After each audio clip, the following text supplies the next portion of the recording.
Gledalke in gledalci, na vrsti oddaja Župan na obisku. V našem studiu je Marko Funkelj, tema pogovora pa bo seveda aktualno dogajanje v hrastniški občini. Gospod župan, dobrodošli spet pri nas. Dober dan. Začniva pri eni temi, ki smo jo odprla v prejšnji oddaji, kadrovske težave na občini. Kar nekaj prostih mest ste imeli, ki ste jih morali popolniti. Kako danes kaže s tem? Ja, danes smo bogatejši za direktorico občinske uprave. Gospa Ivana Sajet je začela konec meseca marca s svojim delom. Medtem smo razpisali tudi že delovno mesto na oddelku za okolje in prostor, kjer smo proces zbiranja prijav zaključili. V naslednjih dneh bomo opravili razgovore s prijavljenimi kandidati. Gre za delo za določen čas. V mesecu, predvidevamo, da v mesecu maju bomo imeli še dve delovni mesti razpisani. Šlo bo eno delovno mesto za določen čas, prav tako na oddelku za okolje in prostor, ker gre za nadomeščanje dolgotrajne bolniške. In imeli bomo razpis tudi verjetno že v koncu meseca maja za vodjo oddelka za finance, ker imamo pa v septembru upokojitev. Tako da v tem trenutku iščemo nekaj kadrov in bomo veseli vseh, ki jih zadeve zanimajo. Mislim, da imamo za delovni mesti na oddelku za okolje in prostor zahtevano 7. stopnjo izobrazbe. Prednost bojo imeli ljudje s tehnično izobrazbo, ki že imajo izkušnje. Medtem ko na oddelku za finance bomo razpisovali 7. stopnjo izobrazbe, prav tako tam pa so pomembne izkušnje. Kako v tem vmesnem obdobju, ko je bil ta manko prisoten, kako ste kompenzirali vse to?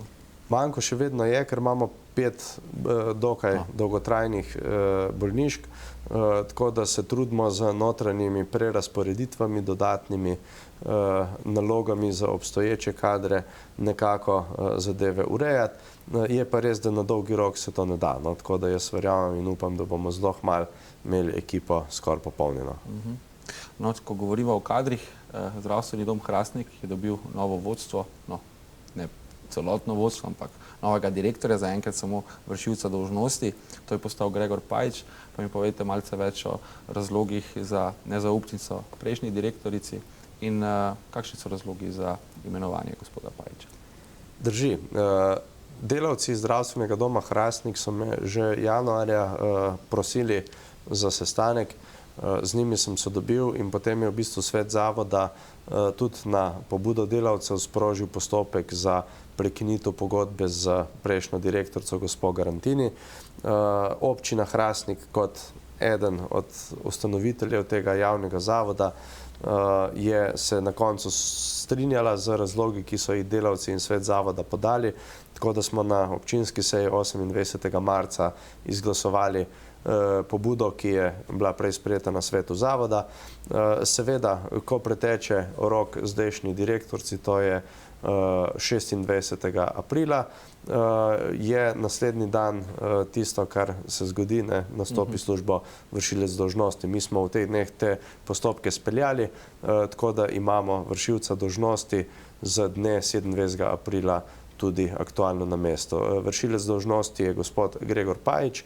Gospod Gregor Pajič ima potrebno izobrazbo in izkušnje, ekonomsko znanje. Dogovorili smo se, da gre za prehodno rešitev. Zakaj? Menimo, da je v našem zdravstvenem domu potrebno opraviti še nekatere druge pogovore, preden bomo šli v iskanje rednega direktorja. V tem času želim kot župan tudi z delavci opraviti več pogovorov, da ugotovimo, kje so težave našega zdravstvenega doma in v bistvu je nekako želja, da bi do novega leta imeli vršilca dolžnosti. Do novega leta poizkušamo poenotiti mnenja glede nujne medicinske pomoči.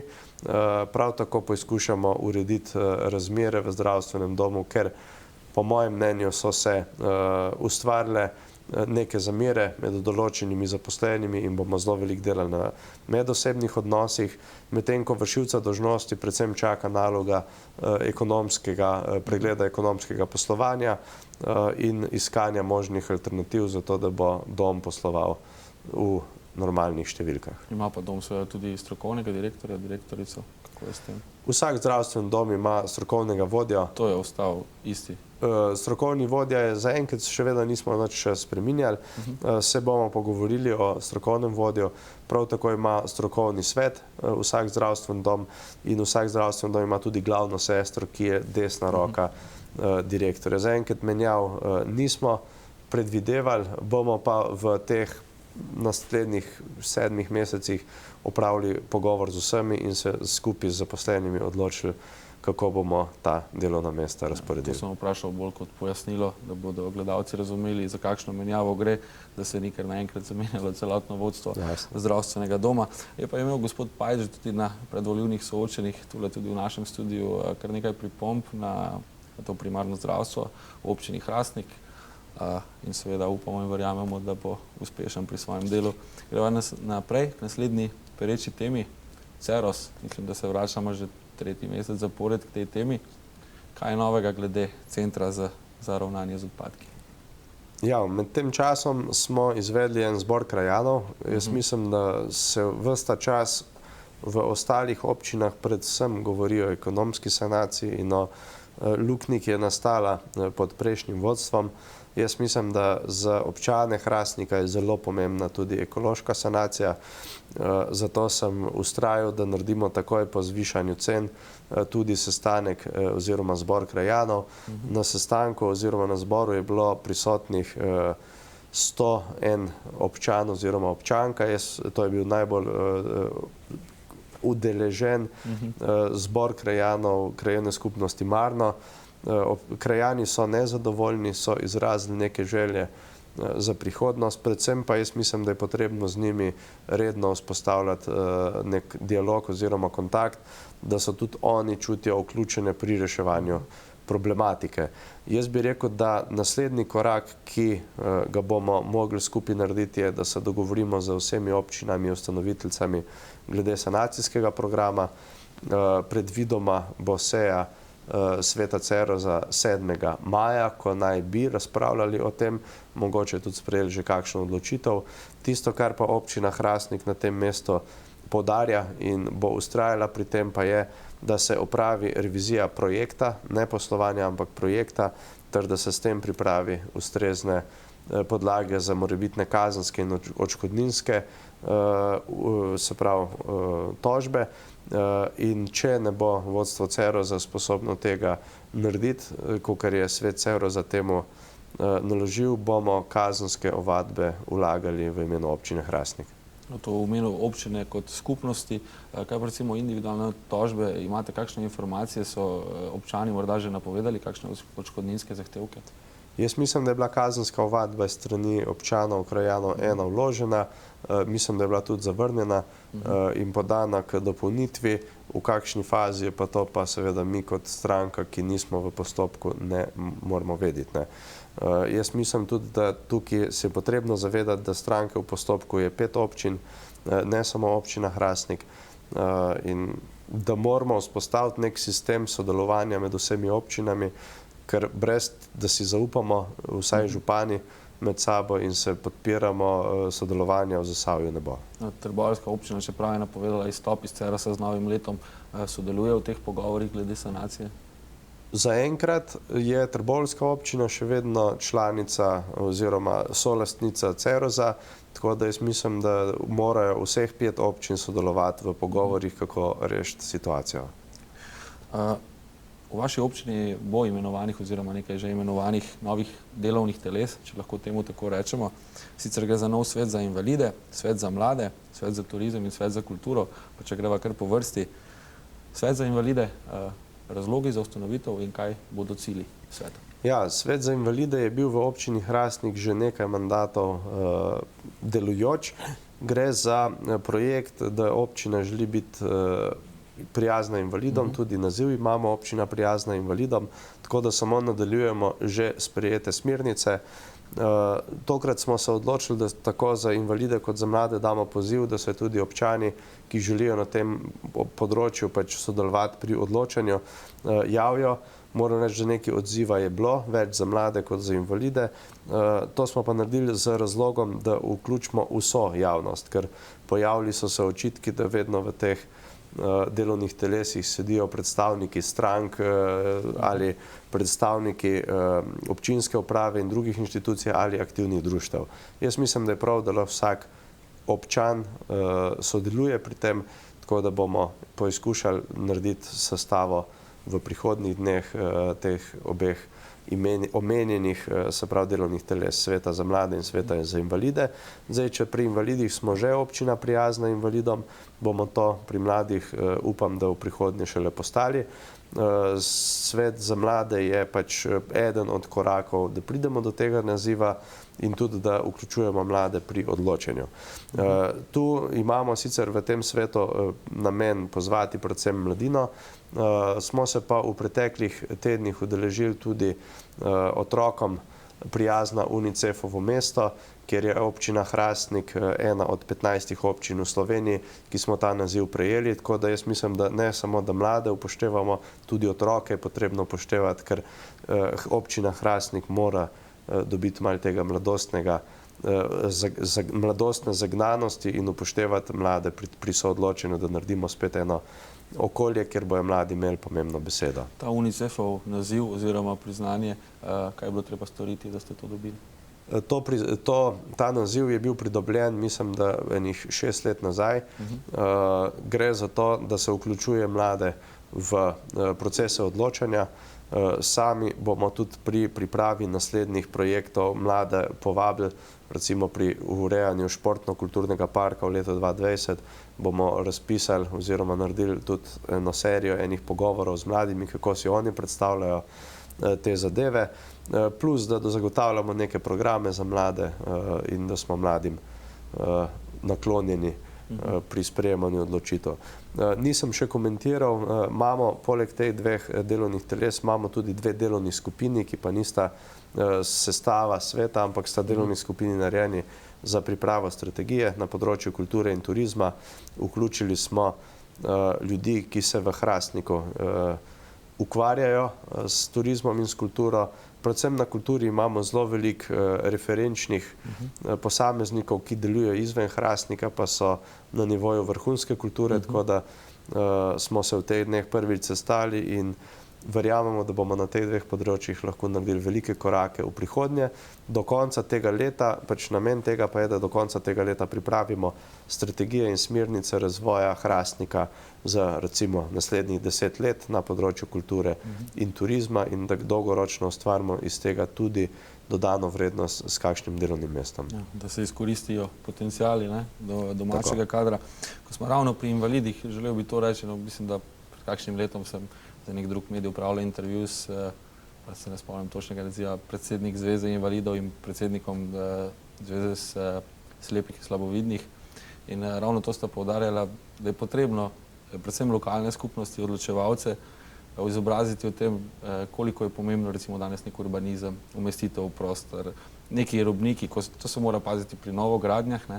In moram reči, da prav Hrastnik je bil izpostavljen tako enkrat v pozitivnem kot v negativnem smislu, ker je neka stvar bila narejena, če rečem po domače šlampasto, pa se je potem moralo popravljati in je stalo precej več. Pozitivna zgodba zato, ker so bili v Hrastniku vendarle pripravljeni, da stvari ustrežejo tako, kot je treba, ampak se pogosto prepozno s tem ukvarja. Recimo, ko gradimo novo stvar, takrat je treba paziti na gibalno ovirane, na te zadeve. Je to najbrž tudi vloga tega sveta, bo najbrž tudi v tej smeri šla. Jasno, to je en razlog. Drug razlog, v bistvu, ki ga moramo upoštevati pri tem, da smo ne samo invalidom prijazni, so pa mlade mamice. Pač tako kot invalidi ne morejo priti, če niso urejene klančine, tudi mlade mamice z vozički ne morejo priti. Tako da jaz mislim, da imamo 2 razloga, da te zadeve upoštevamo. Pa tudi populacija se stara, gibalno oviranih bo čedalje več, poškodb hrbtenice je čedalje več.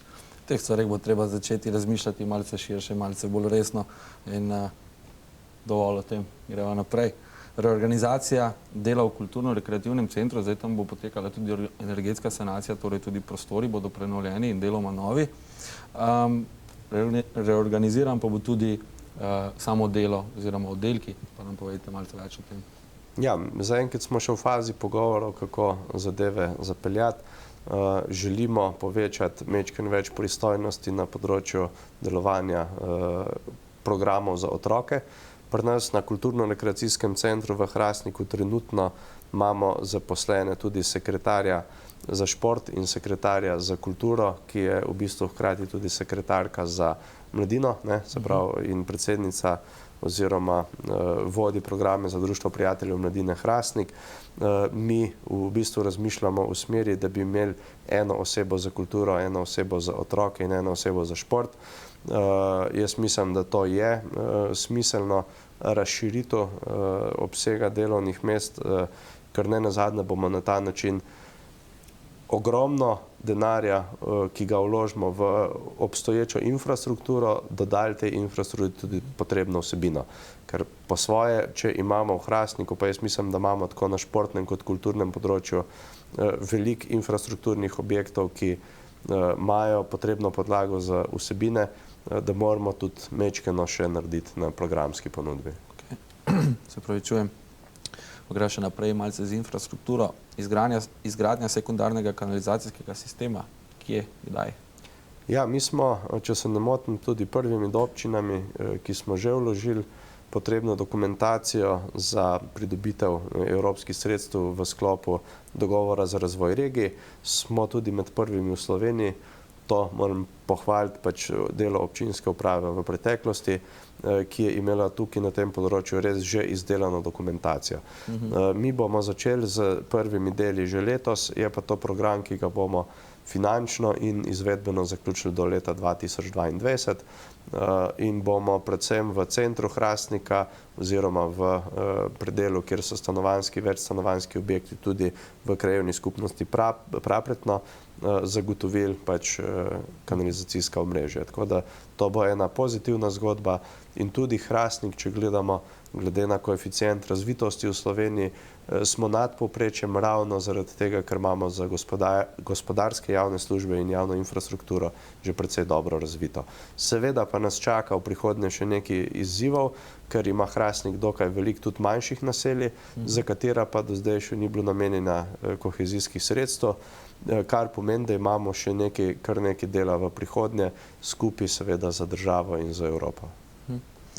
Naslednja tema, tole me zanima, vsako prvo sredo v mesecu predstavniki Regionalne razvojne agencije Zasavje obiščejo Hrastnik. Zakaj?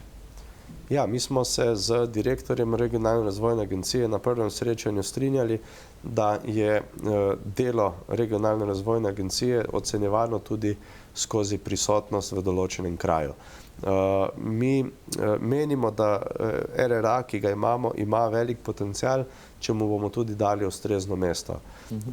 In to v Hrastniku vsekakor želimo narediti. Zato smo se dogovorili, da eno sredo na teden, na mesec, to je vsaka prva sreda od 8. do 17. ure, predstavnik RRA je prisoten v prostorih občine Hrastnik, kjer je na voljo tako za fizične osebe kot za pravne osebe, predvsem podjetnike, pri pomoči glede regionalnih razpisov za podjetništvo, da pomagamo, v bistvu, da naredimo to agencijo bolj dostopno tudi za občane Hrastnika. Jaz verjamem, da bo podobno prakso obrala tudi katera druga občina od ostalih dveh in da na ta način damo dodaten zagon tako Regionalni razvojni agenciji, ki jo po mojem mnenju premalo izkoristimo, ker imajo določeno znanje in določen potencial, da svoje storitve tudi razširijo. Tukaj bi predvsem v prihodnosti si želel in tudi za Regionalno razvojno agencijo smo že uskladili to sodelovanje na področju turizma, ker jaz mislim, da ne moramo privabiti v Zasavje turistov, če bomo delali vsak svojo strategijo, ampak moramo kakšne od projektov speljati tudi skupaj kot regija. Če so že govorili o razpisih, tudi občina je razpisala oziroma so prišli ven razpisni pogoji, da se lahko ljudje prijavijo za projekte za podjetništvo in kmetijstvo. Kaj velja povedati o tem? Ja, razpis se zaključuje po prvomajskih praznikih, se pravi, mislim, da je 6. maj zadnji dan za oddajo dokumentacije. Gre za razpise, kakršni so bili že v preteklosti, smo se pa z predstavniki podjetnikov in s kmeti pogovarjali, da v letošnjem letu poleg ostalih odlokov in razpisnih dokumentacij spremenimo določene pogoje, zato da bomo lahko bolj ciljano usmerjali denarne razpisi za podjetništvo in kmetijstvo. Verjetno bomo v nekih segmentih celo povečali razpisana sredstva, ampak bomo po drugi strani tudi bolj fokusirali. Že danes lahko povem, da v Hrastniku želimo spodbujati, pa ne gre še to za ta razpis, ampak kasneje, ponudnike namestitvenih kapacitet in ponudnike gostinstva, ker to je hkrati povezano tudi s kulturno oziroma turistično ponudbo, ki jo lahko zagotavljamo. Tako da bomo šli na teh področjih tako za razpisi za infrastrukturo, kot tudi z zagotavljanjem ustreznih izobraževanj za podjetnike, ki delujejo na tem področju. Namestitvene kapacitete so v Zasavju kar velik problem. Recimo, že če hoče podjetje organizirati malce večjo konferenco za poslovne partnerje, pa pride nekaj ducatov ljudi s tujine. Mislim, da Zasavju nimajo kje spati, pravzaprav. To je ena stvar, druga stvar tudi, da jim včasih je kar logistično problem zagotoviti hrano.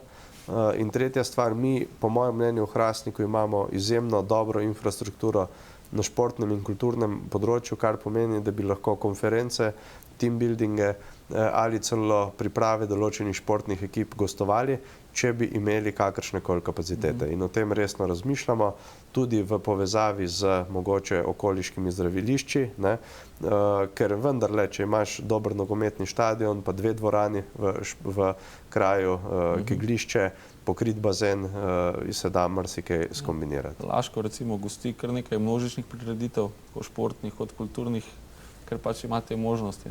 Me je pa zanimivo, mislim, da podjetje Devesoft vsako leto organizirajo za poslovne partnerje. Dejansko ljudi so vozili v Laško na spanje, potem kosilo tu, kosilo tam, da jih ne moreš recimo v Zasavju nekje, neke namestitvene kapacitete je tudi svojevrsten problem. Ko smo že ravno pri tem, da Regionalna razvojna agencija obišče Hrastnik, da pomaga občanom, tudi vi ste odprli svoja vrata v tem mandatu, občani vas lahko obiščejo. Nekaj smo o tem že povedali v prejšnji oddaji, pa me zdaj zanima, kako ste kaj zadovoljni z odzivom in kaj so najbolj pogosta vprašanja. Jaz moram reči, da je odziv zaenkrat izjemno velik. Jaz vem, da na začetku mandata ob novem županu je verjetno tudi pridejo na vrata potrkati tisti, ki se prej dolga leta niso mogli zmeniti, tisti, ki imajo mogoče malo drugačne ideje in tudi tisti, ki so začutili nek nov veter. Tako da zaenkrat moram reči, da imamo vsako sredo od 7 do 17 odprta vrata za občane. Prosimo pa vse, da se vnaprej napovejo, zato ker se zgodi, da je potem malo nevolje, ker so 4 naenkrat. Tako da imamo vse občane, prosimo in jim dajemo to možnost, da pokličejo naše tajništvo, kjer se dogovorijo za uro in pridejo ob uri dejansko tudi točno na vrsto in na ta način si lahko tudi več časa vzameš za vsakega občana. Zdaj, najpogostejše so seveda težave povezane z stanovanjskimi problematikami. Pač v Hrastniku imamo premalo stanovanj, to je dejstvo. Druga najpogostejša so dovozi, urejanje kanalizacij, urejanje hudournikov. Prav tako imamo nekaj plazov v občini Hrastnik, ki se ob nalivih sprožajo. Tako da to so praktično najpogostejše težave, ki jih občani izpostavljajo. Ja, ta politika odprtih vrat se mi zdi, da je. Mislim, da je korak k boljšim odnosom, da bodo občani bolj začutili nekako lokalno oblast, da jo ne bodo dojemali kot nekaj imaginarnega, nekaj nedosegljivega. Tudi vi najbrž lažje vzpostavite stik z občani na ta način. Ja, drži. Mi smo se v bistvu na nek način odločili, da bomo vsako sredo od 7. ure do 17. ure imeli politiko odprtih vrat, tako da vsako sredo sprejemamo občane. Želja po obisku župana je zelo velika. Ljudje sprašujejo različne stvari, najpogosteje sprašujejo o problematiki povezani s stanovanji, tudi kakšni nakupi zemljišč, kanalizacija, vodovodi, priključki cest, občasno se najde tudi kakšen plaz. Pridejo tudi kakšni ljudje z zelo dobrimi idejami, ki jih sami ne morejo realizirati, pa bi predlagali županu. Tako da jaz mislim, da so to dobre prakse, je pa dejstvo, da vse prosimo, da se najavijo pri našem tajništvu, da dobijo svojo uro, ker drugače se lahko naredi, da pride več ljudi naenkrat in potem je malo slabe volje, ker župan ne more vseh naenkrat sprejeti in si ne moreš vzeti kvalitetno čas. Ponavadi z občani usedimo tudi do pol ure, če je kakšen večji problem, tudi več. Dan ima samo 24 ur, zato pa so takšne oddaje, kot je tale, da odgovorimo na tista najbolj pereča vprašanja. Greva naprej. Občinsko glasilo kot svetnik, ko sem malce spremljal vaše delo, imeli ste kar veliko, ne bom rekel samo pripomb, pripomb tudi nekaj kritik na delo tega glasila. Zdaj bodo zgodile nekatere spremembe. Kakšne? Ja, jaz sem kot svetnik bil pobudnik tudi glasila. Leta 2010, ko smo prvič prišli v občinski svet, sem predlagal, da Mladinski center prevzame to glasilo in sem bil tudi sam takrat del uredniškega odbora. Tako da v bistvu se mi je zdelo vmes, da so bili neki elementi, ki so me zmotili. Jaz mislim, da kdorkoli že je urednik, ni občinsko glasilo stvar političnega obračunavanja, in jaz mislim, da mora tako tudi ostati. Na prejšnji seji smo v bistvu se dogovorili, da bomo glasilo prenesli iz Mladinskega centra na občino, da bomo pa vendarle tudi ostalim javnim zavodom dali določene vsebine, da pokrivajo, ki so jih nekateri že zdaj, nekateri bojo zdaj dodatno. Tako da jaz sem prepričan, da bomo v mesecu maju na občinski seji potrdili tudi urednika tega občinskega glasila. Nagibamo se k temu, da bo to zaposlen v občinski upravi, ker se mi zdi, da bo na ta način tudi lažje koordinirati zadevo, ker prej je bilo veliko narejeno tudi izven delovnega časa oziroma prostovoljno.